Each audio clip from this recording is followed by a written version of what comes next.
a lot of things that came up when I put in like turning 30. There's like turning 30 and still single, turning 30 and not having any friends, turning 30 and depressed, turning 30 and anxiety. Like it was mostly negative. Like there was only one thing that was semi-positive, and that's the one thing, of course, that I chose for the title because I'm a positive person, and that was turning 30. Why turning 30 is a milestone, right? And I feel like when I think of milestone, I think of like a journey. Yeah. And you're hitting these different milestones, and eventually you're going to finish that race. You're going to become a winner, a champion, whatever it is. But it seems like a lot of people, I don't know if it's the expectations, but a lot of people see turning 30 as a negative thing. Welcome, Melanated Married Millionaires in the making and friends, to another impactful episode. We're about to go through and highlight a melanated married couple, or just go through some lessons that we got. Make sure y'all tap in with the conversation. Queen, where can they go to tap in? TheeM4Show.com. Yes, ma'am. And make sure y'all follow us on Instagram. Queen, where can they follow us on Instagram? TheeM4Show. Now, if y'all haven't liked and subscribed, it would make the Queen very, very happy. If you can go ahead. Very? What should they do? You should go ahead and subscribe on Apple Podcasts, Spotify, YouTube, wherever you're watching or listening. Go ahead and hit that subscribe button. It's free, and your first step to becoming a millionaire. Go ahead and click that button. And let's get into the show. Let's do it. A lot of friends that have recently turned 30. It's been fun, right? It's been a wild roller coaster celebrating with them. Look, people turn up for the 30. People turn up for the dirty 30 all the way. But I feel like 30 seems like a pretty significant milestone for me, because it's like 20s, you're dipping and dabbling, you're exploring. But for me, I feel like when you turn 30, you're supposed to, quote unquote, know your direction and know your lane. Would you agree with that? Yeah, I feel like 20s, you're adulting. By 30, it's like you're an adult. You're grown. You are an adult now. So like 20s, like you're a kid who's just adulting. It's a verb. 30s, it's a noun. It's a noun. It's your identity now. You are now an adult. Get it together. Sheesh. That's what we're gonna talk about today. We're gonna talk about what does it mean to be 30. What are some of the highlights, some of the barriers, challenges, lower back problems that come with being 30 years old. Queen, you ready to get into today's episode? I'm excited for this one. Yeah. Excited? I just feel like it's gonna be a good one. It's gonna be a vibe. It's gonna be a vibe. But without further ado, let's get into the episode. Over 50% of Black Americans are unmarried, and only 2% of Black families in America have a net worth over $1 million. We are on our journey to not only join that 2%, but grow that 2%. Facts. I'm Devon Truvel, creator of Black Wall Street, the board game, with my beautiful co-host.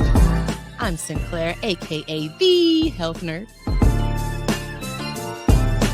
You can go to our website at TheeM4Show.com, our Instagram at TheeM4Show, and our YouTube channel at Melanated Married Millionaires in the Making. And welcome to the M4 Show. Welcome back, beautiful people, to the Melanated Married Millionaires in the Making show. I'm your host, Devon Truvel, creator of Black Wall Street, the board game. And of course, I have my beautiful, my locked up, my saucy queen herself. Please introduce yourself. What is up, everybody? My name is Sinclair, aka the Health Nerd.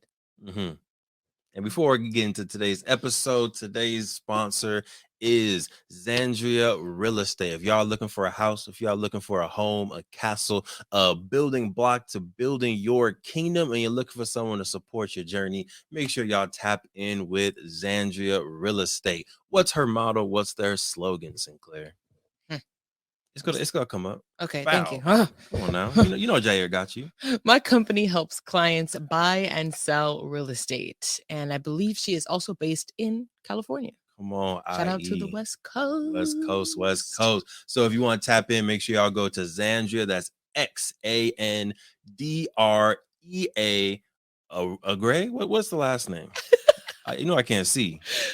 Gary. I don't know if it's Garay or Go ahead and Gary, but spell it it. is Garay. Spell the whole thing one more So time. that is www.xandrearay.com. Yeah. All right. So again, we're gonna get into today's episode. It's gonna be a fun one. If y'all got questions, if y'all got comments, definitely go ahead and drop them, especially for the folks, because I know when some people saw this title, why is 30 a big deal? I know there were some 47-year-olds like, man, y'all ain't know, but y'all still young out here. I already know. So go ahead and put that in the comments. You can baby us all you want to, but I think for us, and especially I think in our group of friends, we're like kind of the older tier of the group of friends. We have like some older folks, but I feel like I'm thinking about like Markel, Ona, like they're all like younger. Yeah. When we did Ryan's 30th, like a lot of the folks around were younger than us. So I feel like 30 seems like a big deal. All these 27-year-olds are like, goodness, 30, you're old. So, we want to talk about both sides of that coin, not just the getting old part, but what it means to be 30, some of the good, some of the bad, all that good stuff. So for you, Queen, what does it mean? I know you a youngin. I got another year left in me, you a youngin. But for you, when you think of turning 30, what does that mean? What does that symbolize in your head? I feel like it's just the time period where you should have your life at least like together in some form or fashion. Like you said, like you should know where you're going. You don't have to have reached your destination. I feel like we're still early on in the journey of life, but you should at least have a destination in mind or have a direction in mind. If you think about like you were a ship kind of floating around in the ocean, I feel like in the 20s, you're kind of just like, you're like a cruise. You're stopping at different ports. Like, okay, it's kind of nice here. Okay, it's over here. Okay, I'm popping over here. I feel like 30s, you're supposed to be like, okay, this is where we're going. You're a jet. Set sail. This direction. So yeah, I just feel like professionally or career wise, not again. I think you don't necessarily, I think, need to be locked in a career at 30 for the rest of your life. But I think that is a good time to start really evaluating whether what you're doing, if you're doing the thing you want to do for the rest of your life. I like that. I like 30 as a assessment point. Yeah. Like, all right, let me see, what did I accomplish in my 20s? What did I discover about myself, about the world? What do I like, what I don't like? And then 30, you go ahead and double down on some of those things. Yeah. Because I feel like if you go the traditional route of you graduate high school, you go to college, you get a job. I feel like sometimes out of college, you're just trying to get a job to survive, right? Start paying back those student loans, all of that. You don't necessarily have a lot of time there to evaluate, like, am I going to be able to do the dream job that I want to do? So I feel like, you may kind of get into a job, work that for a few years, but I feel like you eventually, I think, get to a point where it's like, okay, is this actually making me happy? Is this what I want to do? Am I making the impact I want to make? All of that. And I feel like, 30 is a nice, I think, natural built-in point to kind of really start asking yourselves those questions and acting accordingly, acting on it. Yeah. So I'm getting to some questions, obviously, but I want to just put this here for your thoughts, for their thoughts. Average Black woman lives to 76. Average Black man lives to 69. Black men, we struggling, y'all. We got to eat more vegetables, work out more, yoga. We got to do stress management. You see her face? Come on now. But 30, you are almost halfway through your lifetime. Okay. Whoa. Am I getting too deep for you on this podcast? I'm just like, that's 30. You are halfway. I mean, but that's your lifetime.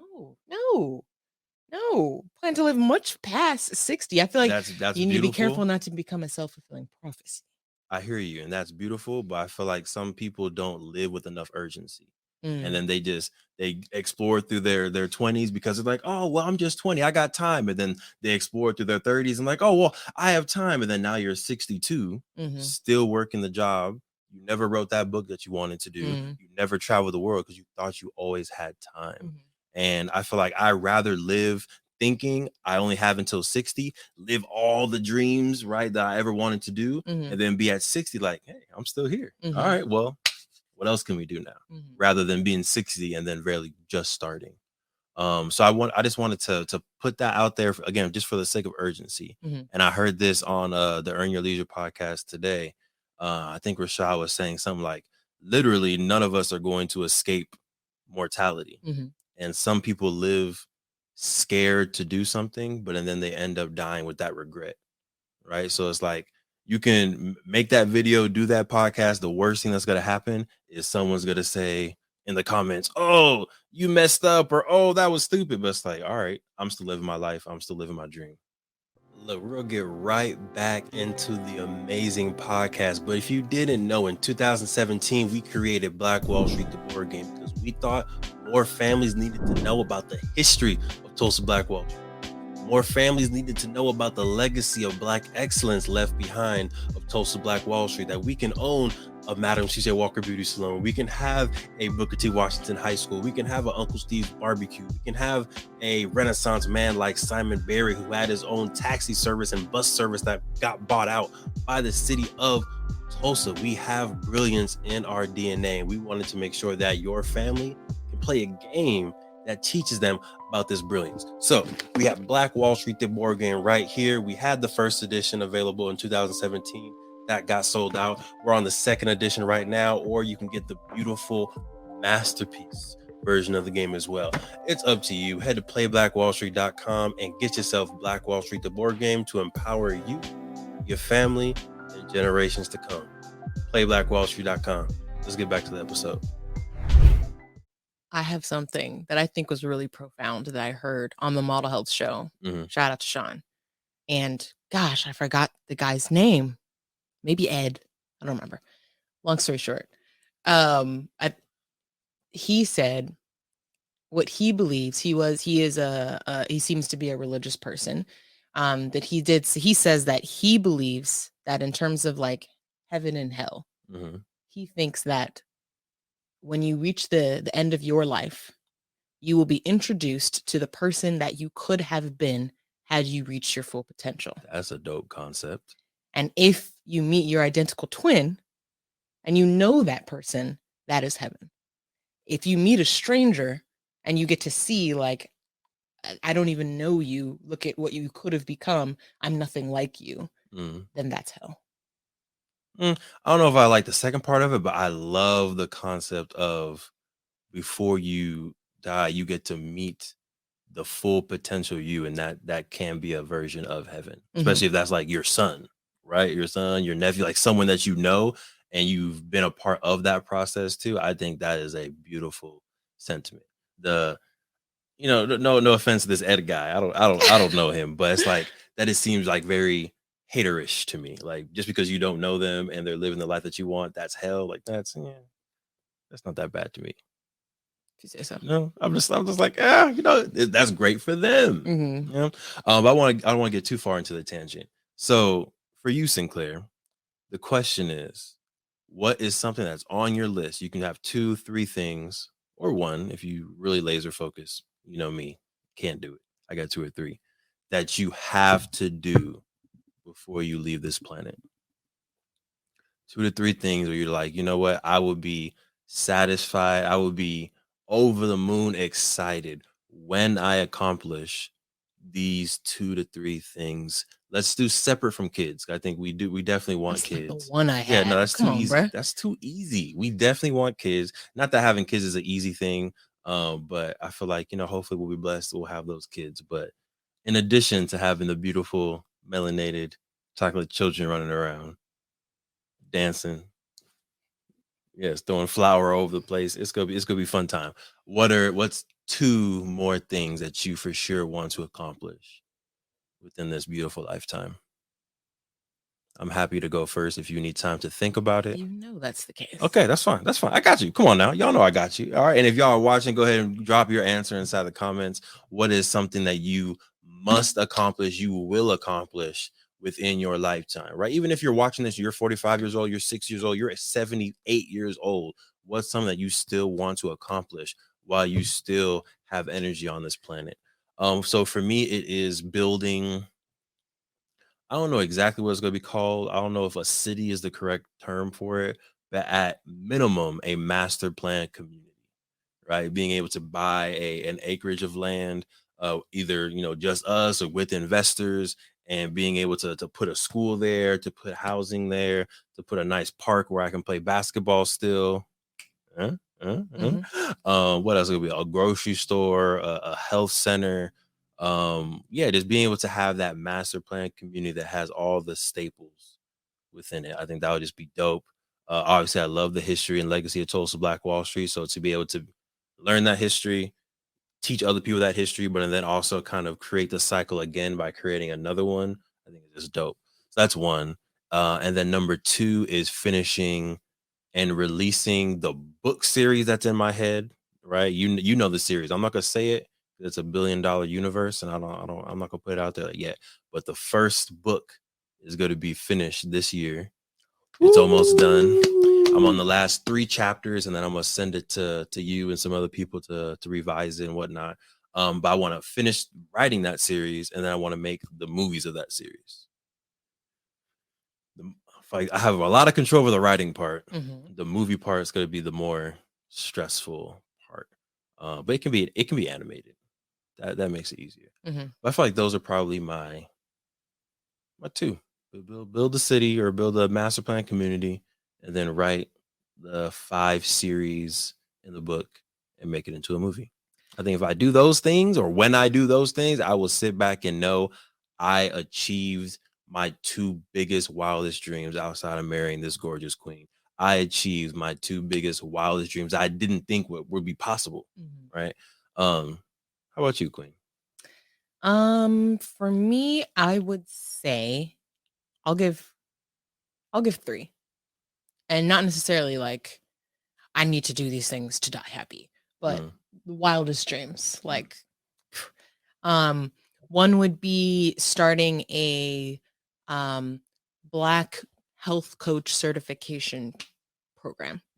And by that I just mean basically creating a program to educate folks on how to go out and help specifically the African diaspora.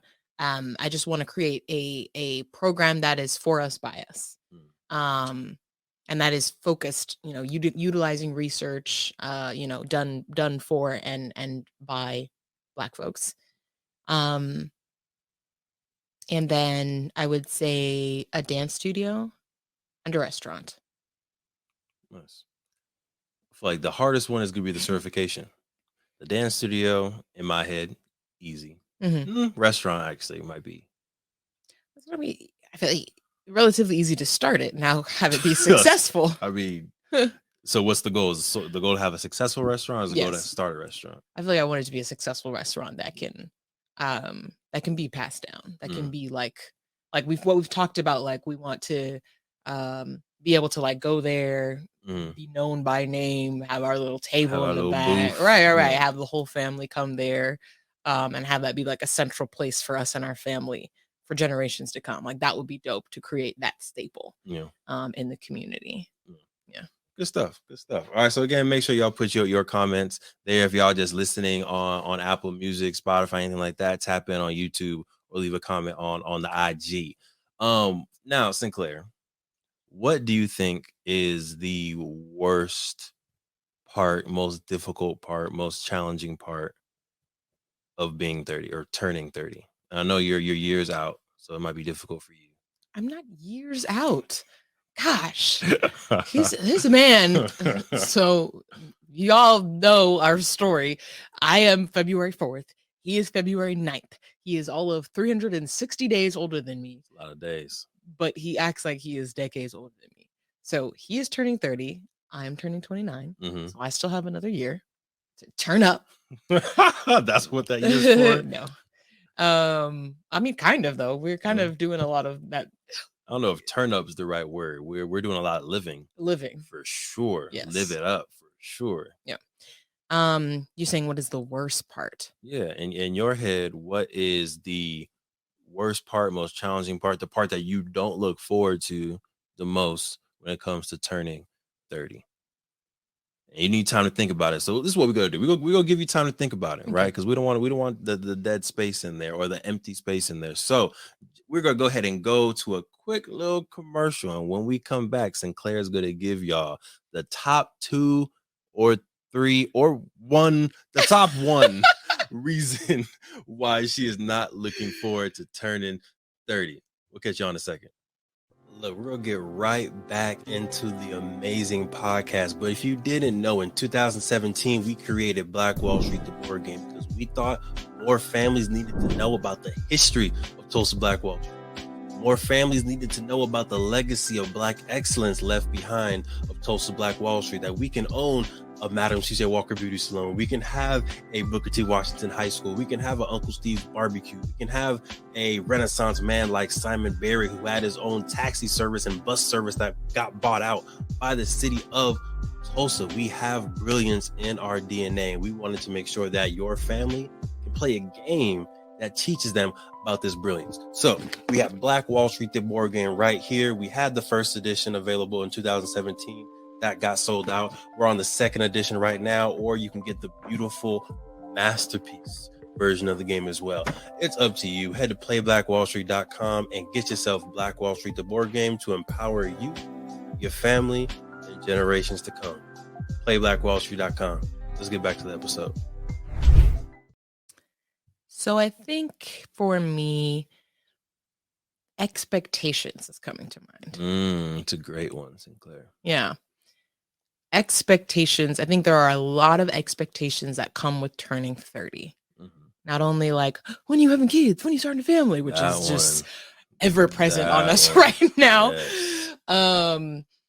But also, like, I feel like when you're in your 20s, you almost have a reason to not know things. Like, oh, I'm still, he's only 28. He's only 25. You don't know that you have to actually get the propane tank filled when you buy it. Like, who knows that? You don't know that until you have to go do it. But I feel like you have a pass when you're in the 20s. I feel like once you get into 30s, it's like, well, why don't you know that? What? Come on, bruh. You ain't got life insurance. You ain't got all this stuff. Like, you don't have a will, a trust. Well, that's the type of pressure I think we should be starting to put on us, honestly. Right. But yeah, I just feel like there's a lot of, those pressures that start to be put on you when you're 30 that you don't necessarily have as much of like, you don't have an scapegoat anymore of like, oh, I'm still young, I'm still learning. It's like, no, you got to figure it out. What's going on? So yeah, I think that's what I'm not looking forward to, because again, we're already getting a peak of that when it comes to like family and children. So I'm like, then it's gonna be like, when do you have the next kid? Oh, when do you? I don't know what else comes. Well, who knows? 35-year-olds know. But I feel you on that, and I think a lot of people feel the same way, because when I was searching for podcast topics, in case y'all don't know, there's a really good tool. It's called Answer the Public or something. You can go on there if you're looking for podcast topics.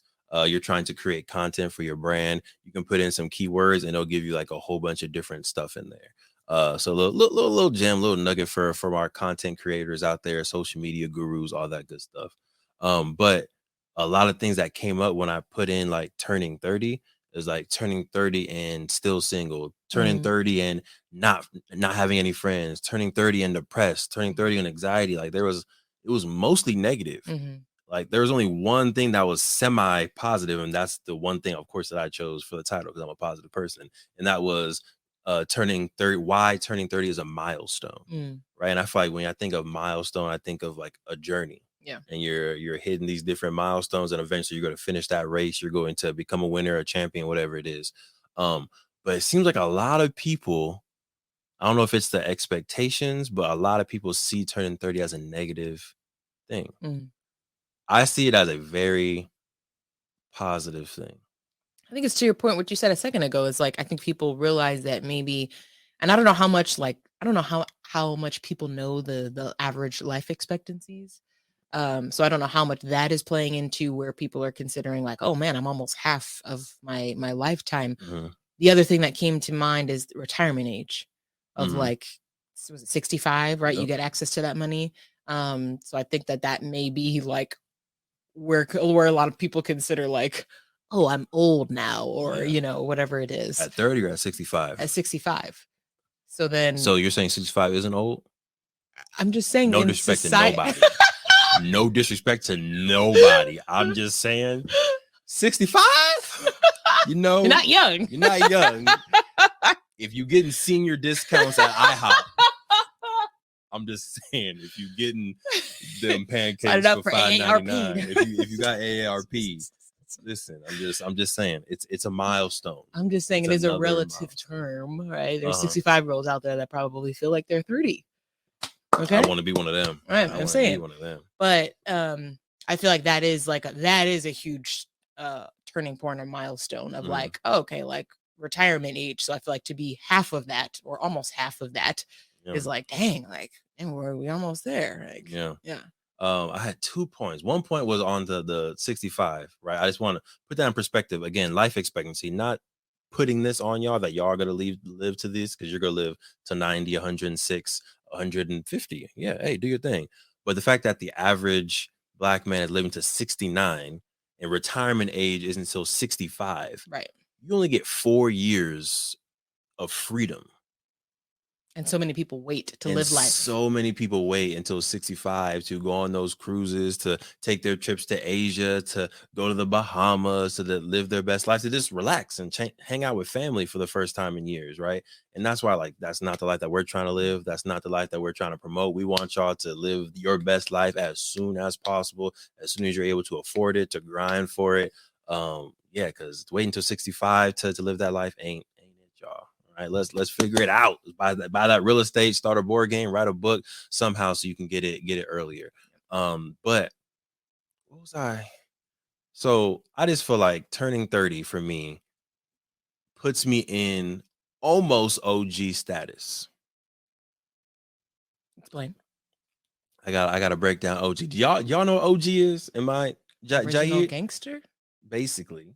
Yeah, but it's like explain like OG how does status. How does that connect? It connects because, you know, I'm working in the high schools, I work in the community colleges, around some of our friends. I'm like already semi OG status just because I'm the oldest in the group and I've done a lot in the group. Gotcha. So I feel like turning officially 30, being married, like I feel like that puts you in that OG status where people come to you for the knowledge. People come to you for the support, for the wisdom. I'm writing letters of recommendation for a whole bunch of students. Like, it just puts you in a different, I think, category of life that I personally appreciate. And I think I've always been a service person. I've always been a servant leader. So the fact that I'm in a age bracket where it's even more appropriate to come to me for those things, I'm just like, I'm here for it 100%.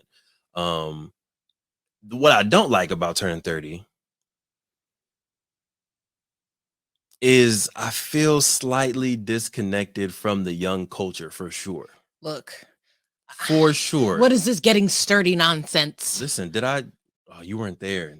I don't know if I have a video, but we did the Afrofuturism class for the Boyce Watkins conference, and the kids like, do you know how to get sturdy? I was like, no, I do not. What is that? I feel sturdy, but I feel pretty solid, right?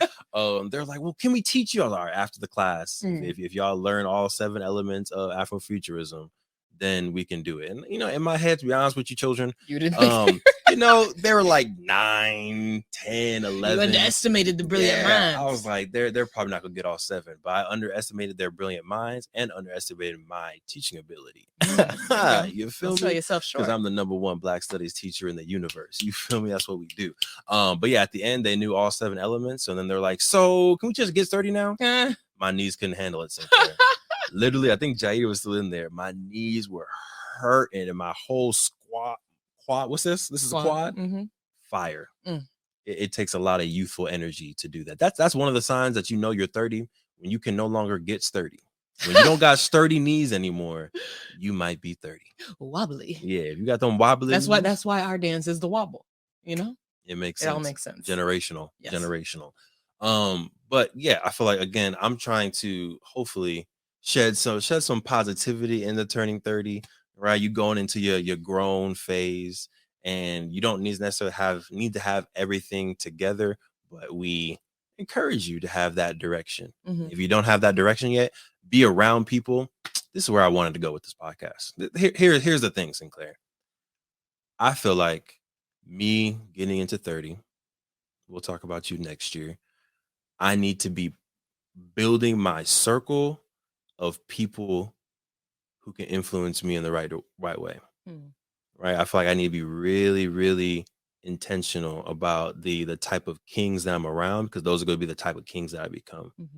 So I think it's important to be around the Tees of the world, the Markells of the world, just my own dad of the world. So like I'm growing up, still even 30, still thinking I'm growing up around these solid men, because there's a lot of time left, but at the same time there's not a lot of time left.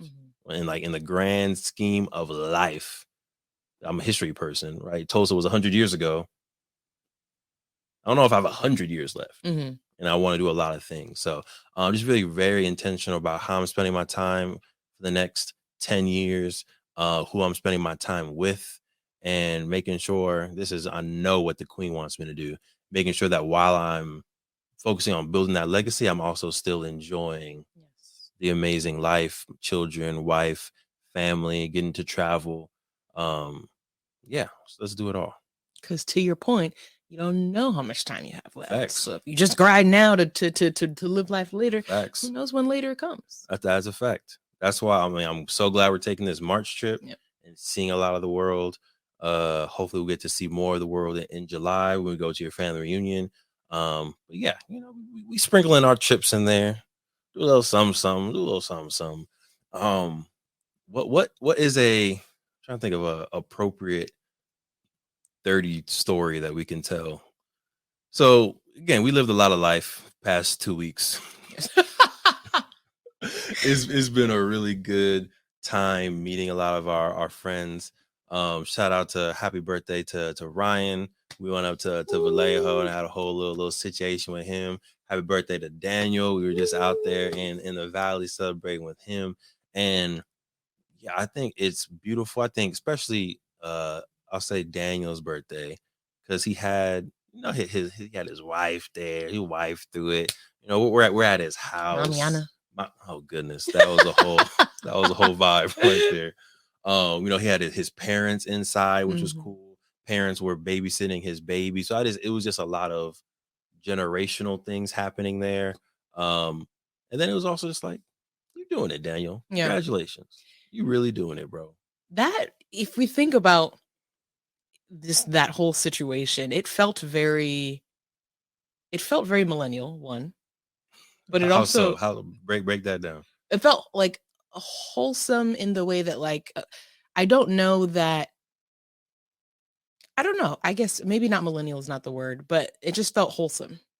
So like to your point, like, because we were outside having a good time, right? We had a little hibachi set up, right? Yep. Had a good dinner. Just had a lot of people, like just camaraderie, friends, old friends, new friends, all hanging out together.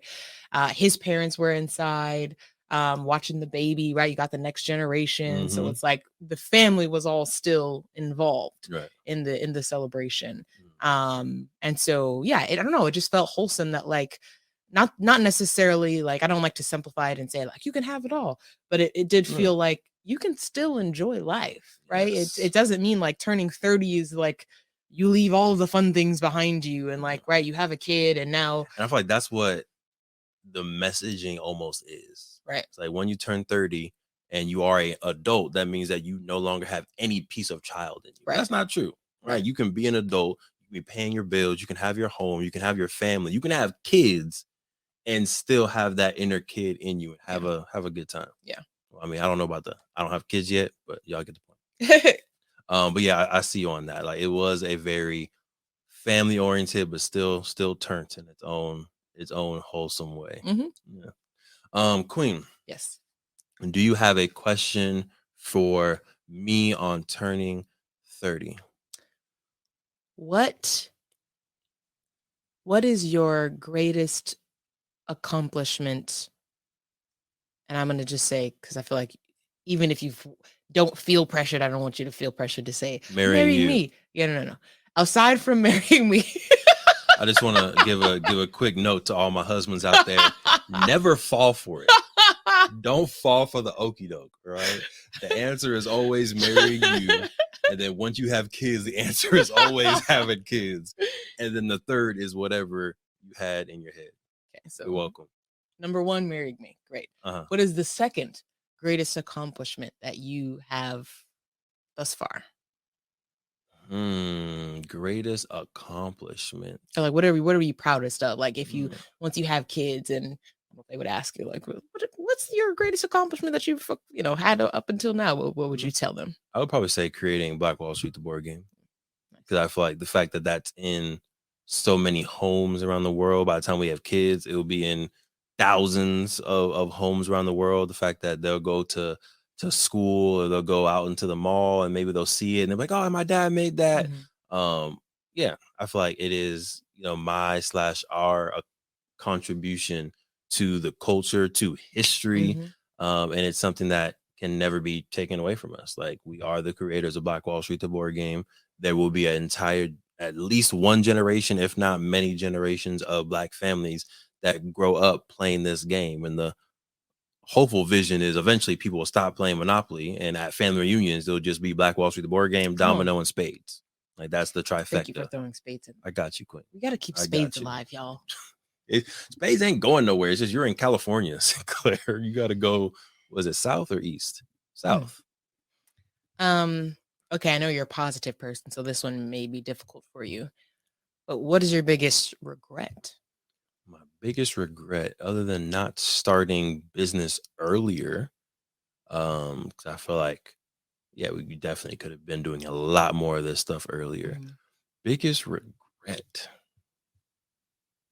I feel like I really don't have too many regrets, because I feel like everything does happen for a reason. And literally every tiny step, whether it was a mistake, whether it was a hardship, got me to here. I kind of wish I would have stuck it out with engineering, just because I feel like, me, I like doing what I said I was going to do. And I did go into college. I'm going to be an engineer. I'm going to do this.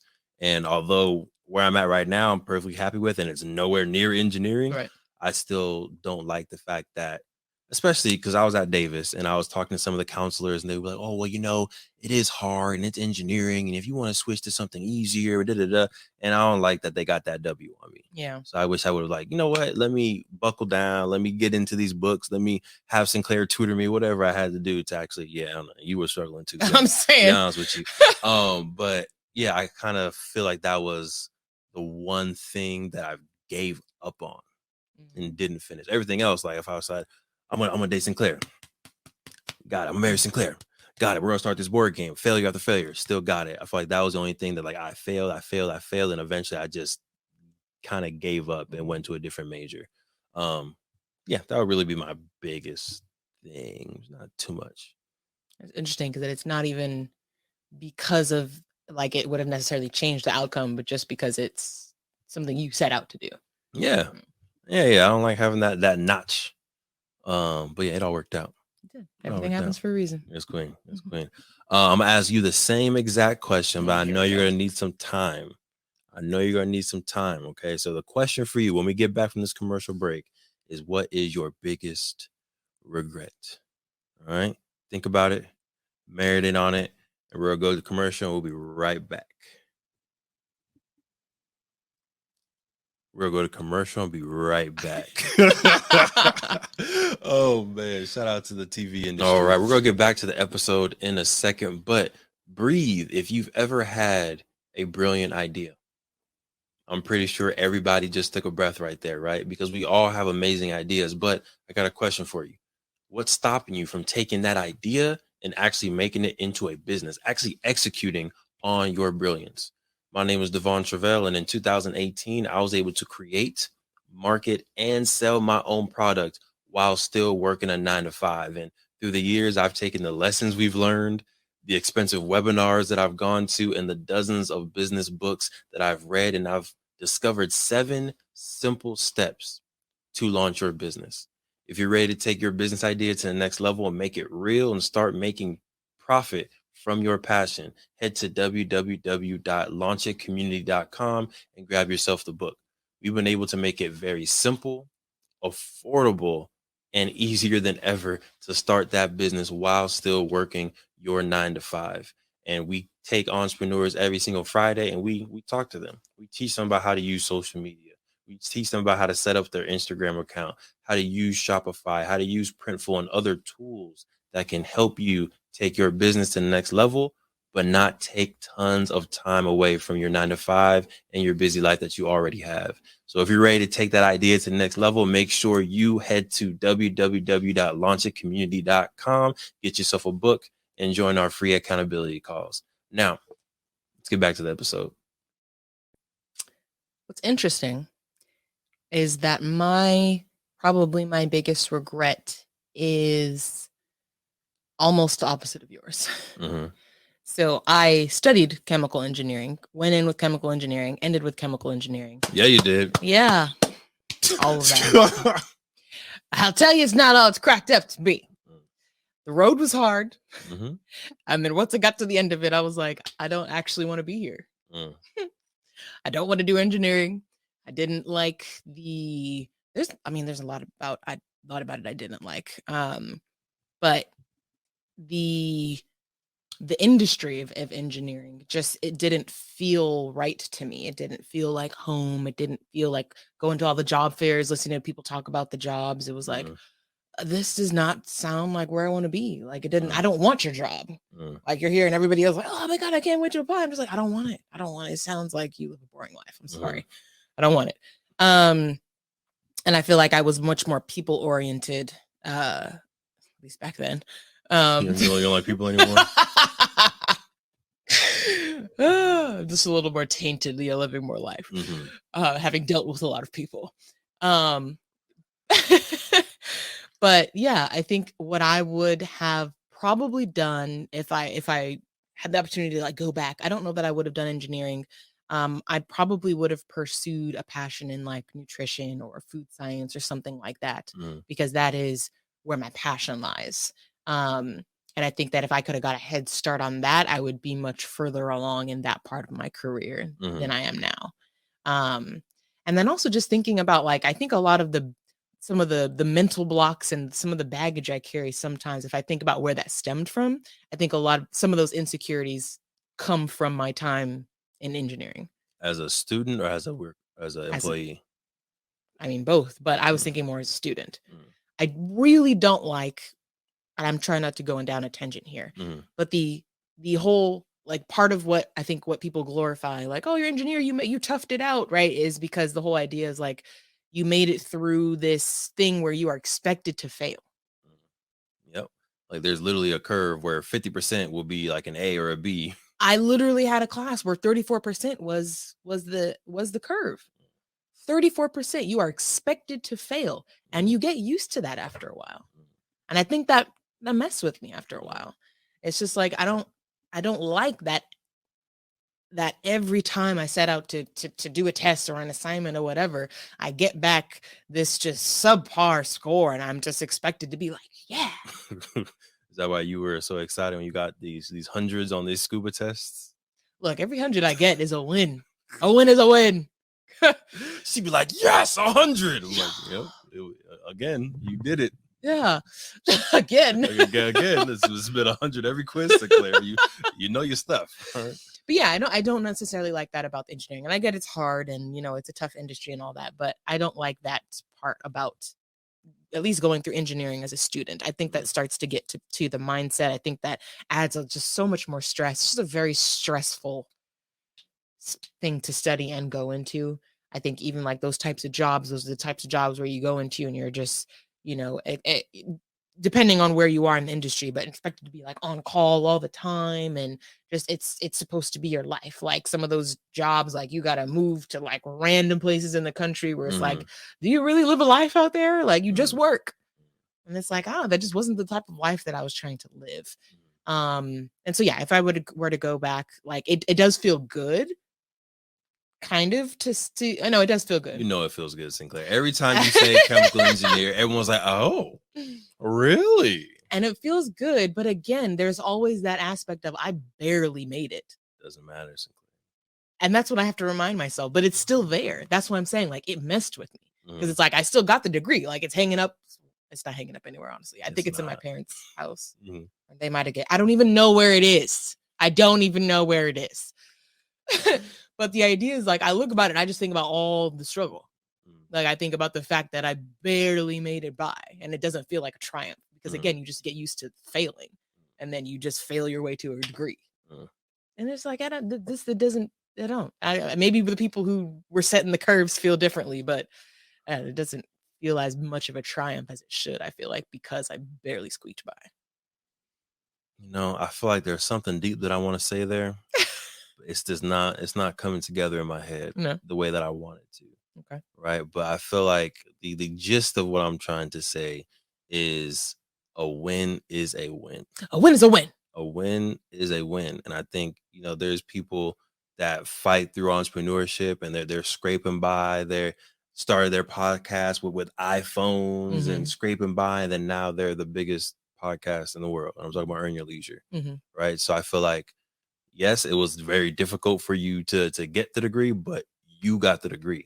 There's people who switched their major who didn't get the degree. There's people who dropped out of college and didn't get the degree. There's people who took 15 years to get the degree, and you got your degree, your way, your journey, and you got it. And I feel like you can connect that same thing to turning 30, turning 40, turning 50. It's like, no matter how you got to this age, no matter how you got to this day, you're here now. So now it's celebrate the victory. And what are you going to do with that knowledge? What are you going to do with that W? Yeah. I think that's like came together decent. It did. That was good. That was good. Appreciate it. Yeah. I think that is like the perfectionist mindset that I need to get out of. Yes. Of the, like, if you're not doing it perfectly, it doesn't count. Where it's like, no, you did it. So good job. Yes. Right. Yeah. I'm working on it. Yes, you are, Queen. And I feel like once you unlock your perfectionist mindset, it's gonna be dangerous. Yeah. Yes, because you have a lot of great ideas that you don't execute on because you're afraid of not being perfect. So I feel like once we unlock your perfectionist brain, it is going to be dangerous. That's what I need to work on. That's gonna be my goal before I turn 30. Turn your 30? Yes, please do. Release yourself. Y'all just gonna be seeing me do a lot of failing this year. Yes, that's what. Yes, and the great thing is, not to toot my own horn, but because we've failed to a certain point with Play Black Wall Street, and now we're at a point where we're in a zone with Play Black Wall Street, we can afford for you to fail in other things, and then next year you find your zone in whatever it is. I think we're at that point. Whereas, like, before, when we were doing Play Black Wall Street, and we had Potluck that was struggling. Shout out to Potluck. Potluck was struggling. Play Black Wall Street was finding its identity. Under my belt. Yes, and that's a L for all of us. The whole family took that L. The whole family just put that L on its back. But yeah, I feel like it was a struggle with doing Potluck at the same time, Play Black Wall Street at the same time. So we dropped Potluck to put more energy into Play Black Wall Street, which was a very hard sacrifice and thing to do, but it paid off. Yeah, worth it. And it's well worth it. And we're seeing the momentum for Play Black Wall Street. We're getting a rhythm. We're getting a system for Play Black Wall Street to where that's almost going on autopilot within the next year or two. So now it's our time to not necessarily, like, yes, you fail, but really plant a whole bunch of seeds for you.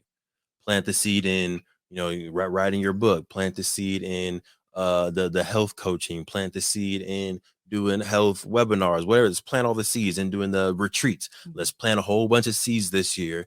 And by next year, what sprouts? And then whatever's sprouting, cool. We're going to water that. We're going to give that sunshine, give that more nutrients. And then we're going to see that grow into whatever type of plant your stuff grows into.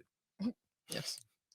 So yeah, I'm excited. Let's release the queen, right? We already freed the queen. Now we got to release the queen, her full potential. I'm excited. Yeah. Like, release the Kraken. Yeah, that's what I had in mind. You a beast, girl. Come on now. Let's get it. All right. So we appreciate y'all for rocking with us. Queen, are you good? I'm good. You're good? Okay. So are you good? You solid? All right. So we got to get into some updates, y'all. I'll go first, and if the queen has any updates, she can definitely give those as well. No, you ain't got nothing. All right. Well, y'all already know what mine is. PlayBlackWallStreet.com. Black History Month is just around the corner. So you got a game, Sinclair? I got a game. You got a lot of games.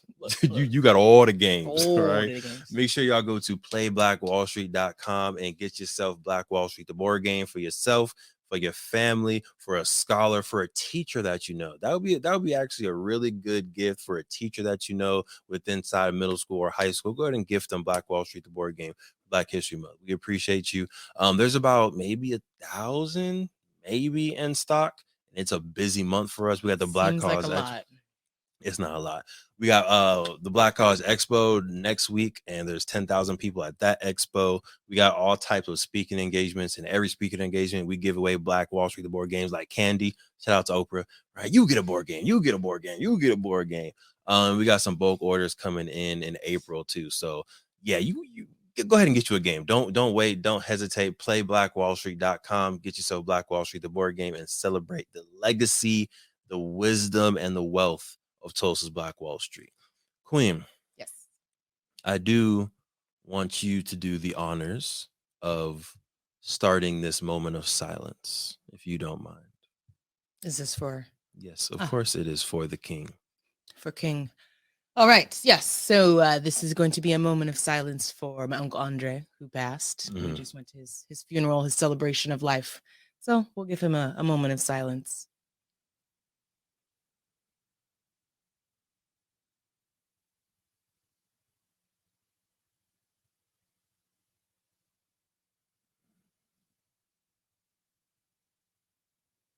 Thank you. Thank you very much, y'all, for tapping into the Melanated Married Millionaires in the Making show. I'm your host, Devon Truvel, creator of Black Wall Street, the board game. And I'm Sinclair, a.k.a. the Health Nerd. Make sure y'all secure the marriage. Make sure y'all secure the love. And, of course, make sure y'all secure the bag. Peace. Thank you for supporting the M4 show and our mission to increase the wealth of Black families. If you received any value from this episode, any value at all, any, do us a favor and give us a like and subscribe on YouTube and Apple, Spotify, anything, all of them. All of them. Wherever you're listening, go ahead and like and subscribe. And after you like and subscribe, make sure you send this episode to at least one family that you really want to see win. We'll catch y'all next time. Peace.